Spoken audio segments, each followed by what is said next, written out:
जिस तरह की कहानियां आपने अब तक फिल्मों और वेब सीरीज में देखी होंगी, वैसी खौफनाक कहानी आज रील नहीं बल्कि रियल लाइफ में आ चुकी है, जो घटित हुई हरियाणा के फरीदाबाद में। एक ससुर ने पहले अपनी बहू का मर्डर करता है, घर के सामने 10 फीट गहरा गड्ढा खोदता है, लाश को दफना देता है।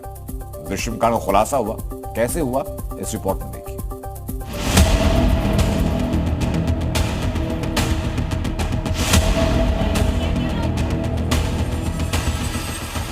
एक कातिलाना घर, एक रहस्यमयी गड्ढा और एक बहू की हत्या।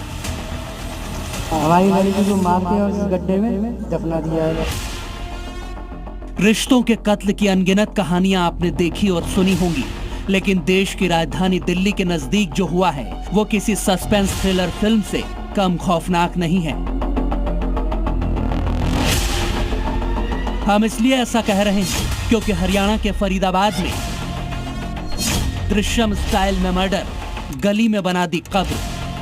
हम चाहते हैं कि जो भी इनके ससुराल वाले हैं उनके खिलाफ सख्त से सख्त कार्रवाई करें। ये बेबस भाई अपनी उस बहन के लिए इंसाफ मांग रहा है जो चंद रुपयों और जेवर के लालच में ससुराल वालों के हाथों मारी गई।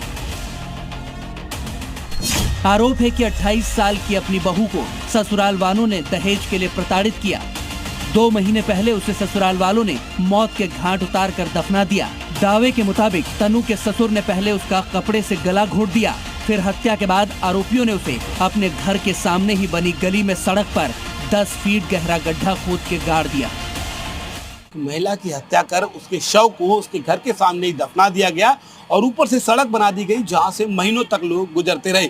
इस मामले में महिला के पति ने ही गुमशुदगी की रिपोर्ट दर्ज कराई थी और जिसके बाद महिला के जो परिजन हैं, पिता हैं, वो फिरोजाबाद से फरीदाबाद आते हैं और लगातार पुलिस से गुहार लगाते रहे। हालांकि अब इस मामले में पुलिस की जांच के बाद ये गड्ढा खोदा गया और इस गड्ढे से ही उसका शव बरामद हुआ।